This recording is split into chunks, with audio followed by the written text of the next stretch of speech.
আসসালামু আলাইকুম রহমতুল্লাহি বারাকাতুহু। আলহামদুলিল্লাহি রাব্বিল আলামিন। লিখেছেন, পার্লারে গিয়ে পাকা চুল কালো ছাড়া অন্য কালার করা যায় কিনা? জি, অন্য যে কোনো কালার করা যায়। আচ্ছা, ওই কালার করলে অনেকদিন থাকে, এতে ওজু গোসলের সমস্যা হবে কিনা? আশা করি সমস্যা হবে না।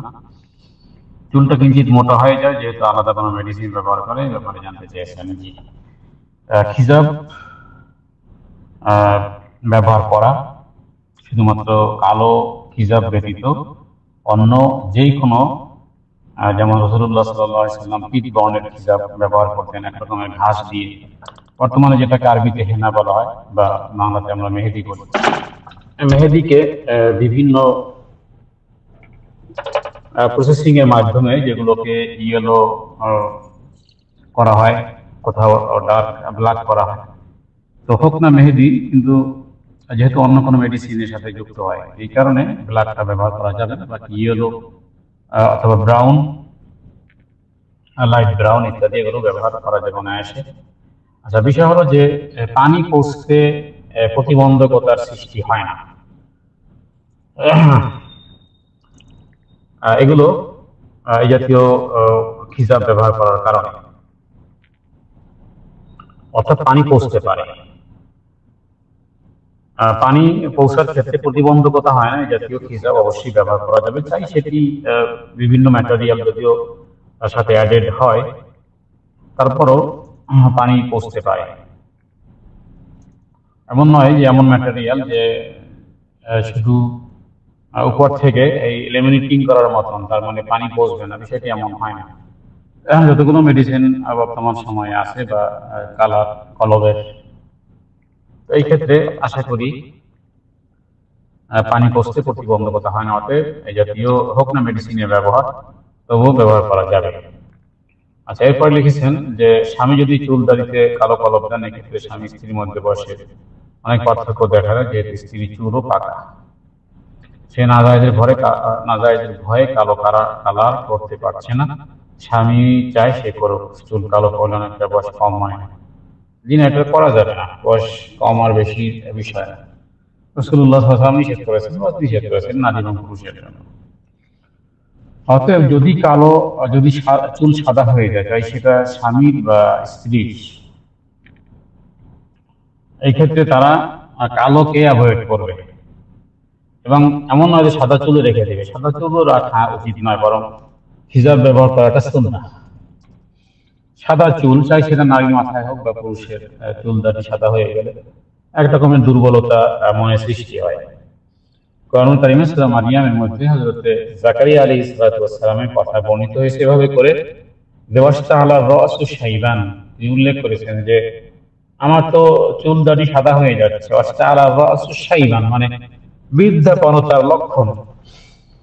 শাইবান ওয়ালাম আকুম বিদুআইকা রাব্বি শাকিয়া, যে আমার জীবনের মৌসুমও শেষ, চুল দাড়ি সাদা হয়ে যাচ্ছে, অস্থিগুলো দুর্বল হয়ে যাচ্ছে, কিন্তু আমি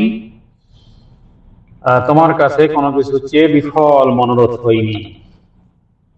তো আল্লাহ তাআলা তাকে বৃদ্ধ বয়সে, যখন যে বয়সে সন্তানাদি হয় না, সে বয়সে আল্লাহ তাআলা তাকে ইয়াহইয়া আলাইহিস সালাতু ওয়াস সালামের মতন একজন নবী তাকে সন্তান হিসেবে দান করেছিলেন। তো এখানে মূল বিষয় ছিল চুল দাড়ি সাদা হয়ে যাওয়া।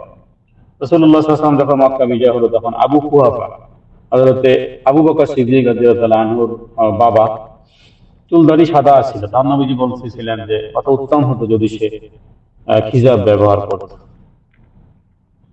এবং নবীজি কথা বলেছেন যে ইহুদিরা খিজাব ব্যবহার করে, সুতরাং তোমরা খিজাব ব্যবহার করো।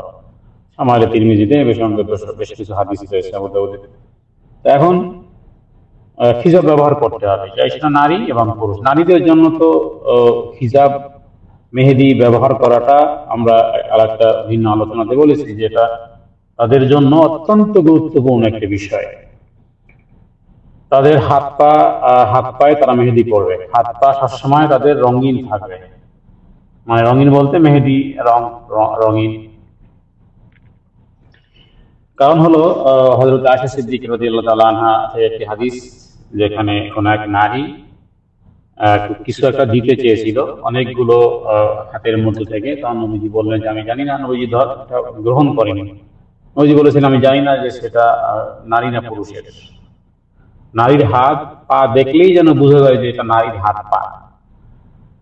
অতএব আকার আকৃতিতে অবয়বে পরিলক্ষিত হলেও প্রত্যেক নারীর উচিত তাদের হাতে এবং পায়ে মেহেদি ব্যবহার করা।